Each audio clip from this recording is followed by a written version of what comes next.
Shabbat Shalom mes amis, cette semaine paracha de Shmini. Chaque pays, il a sa cuisine. Les Italiens, c'est les pâtes. Les Chinois, c'est le riz. C'est quoi la cuisine juive qu'on a? Tu vas me dire peut-être le gefilte fish, la pkeila, le chant. Non mes amis, la cuisine juive, c'est la nourriture cachère. Les viandes qui sont cachées, les poulets qui sont cachés, les viandes, qu'est-ce qu'on a le droit de manger? Mais c'est quoi la raison pourquoi on n'a pas le droit de manger cette viande-là? La Torah nous donne des signes.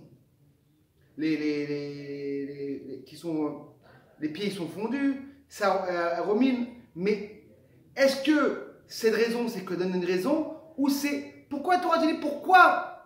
Elle ne donne pas une raison. Bon, on aura mangé ça, elle n'a pas mangé. Pourquoi? Chazal nous dit en vérité, la Torah ne donne pas une raison. Parce que si tu as une raison, tu vas toujours trouver la raison et tu vas pouvoir changer. Tu dis, ah, la Torah te dit de ne pas manger des animaux pas cachés parce que cette raison, ce cas-là, il n'y a pas, je peux manger. C'est comme, mes amis, quand on veut éduquer un enfant, l'éducation de respecter les parents. On peut éduquer, ah, tu sais, mon fils, je suis ton papa, je vais te donner qu'est-ce que tu as besoin, écoute-moi. Le problème, c'est que l'enfant peut changer. Si papa n'aime plus rien, je ne respecte plus. Mais si je le fais parce que la Torah te dit respecte tes parents, il va être tout le temps en train de les respecter. C'est-à-dire que quand on éduque un enfant, n'éduque pas parce que c'est une raison, éduque parce que Dieu, papa, il t'a demandé. Et là, comme ça, le Chazal nous dit, il n'y a pas de raison. Pour avoir une raison, pas qu'on change. Le Rambam me dit en vérité une raison. Il dit parce qu'en vérité, les animaux qui sont cachers, ils sont beaucoup plus propres. Des vaches, ils mangent que par rapport le cochon, ils mangent des choses beaucoup plus sales. Et pour que, quand la personne va manger la viande, comme une vache qu'elle a mangé de l'herbe, il va être beaucoup plus dans la santé. Et pour ça, c'est la Torah te dit. Le Abarvanel, il dit, c'est pas possible. J'ai vu des gens qui mangent toutes les viandes pas cachères, et ils sont très en bonne santé. Et les gens qui mangent toutes les viandes cachées sont en bonne santé. C'est qu'il n'y a aucun rapport. Et encore plus que ça. La Torah, ce n'est pas un livre de bonne santé. La Torah te dit, elle parle de spirituel. Le Ramban, il dit un truc magnifique. Il dit en vérité, qui a construit le corps d'une personne? C'est Hachem. Et Hachem, il sait exactement comment tu vas te comporter.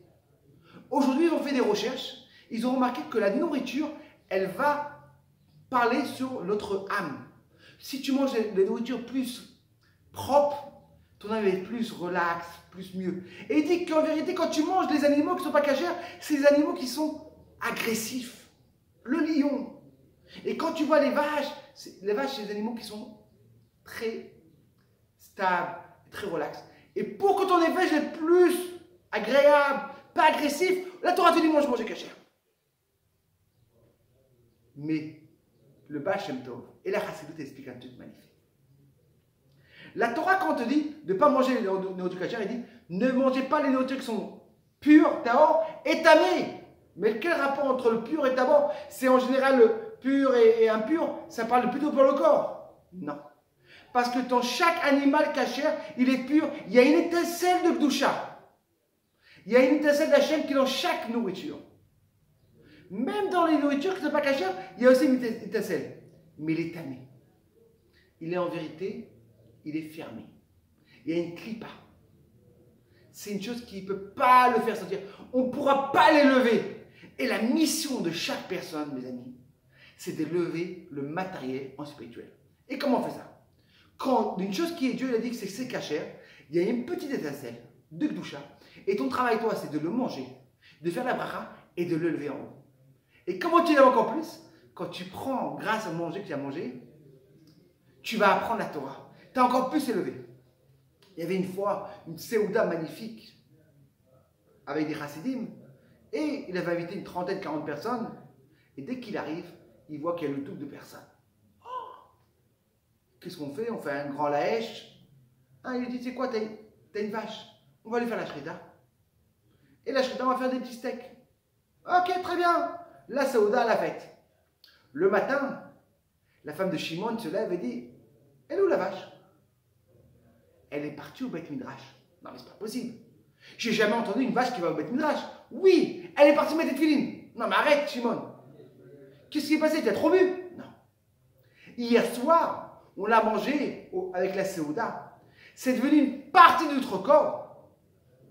Et comme c'est devenu une partie de notre corps, grâce à la viande, on a pu aller mettre des tefilines. C'est qu'on a élevé la viande en spirituel. Mes amis, une prochaine fois, quand on voit une viande, quand on voit une chose, des fois les gens se disent, comment tu peux manger de la viande? La viande, elle a en vérité, elle a une famille. Parce qu'en vérité, chaque chose c'est pour élever. Quand la viande elle te voit et que tu fais une bracha, tu as élevé de niveau. Tu l'as rendu plus spirituel. Que Bezrat Hashem, on aura toujours cette force de transformer les choses en matériel. De prendre un pot d'une vache et écrire une mezouza. C'est notre mission de mettre ce monde-là en kedusha. Alors, ne vous arrêtez pas, mes amis. Continuez. Et Bezrat Hashem, on espère que Bekar Hommage, la Géoula. Shabbat Shalom.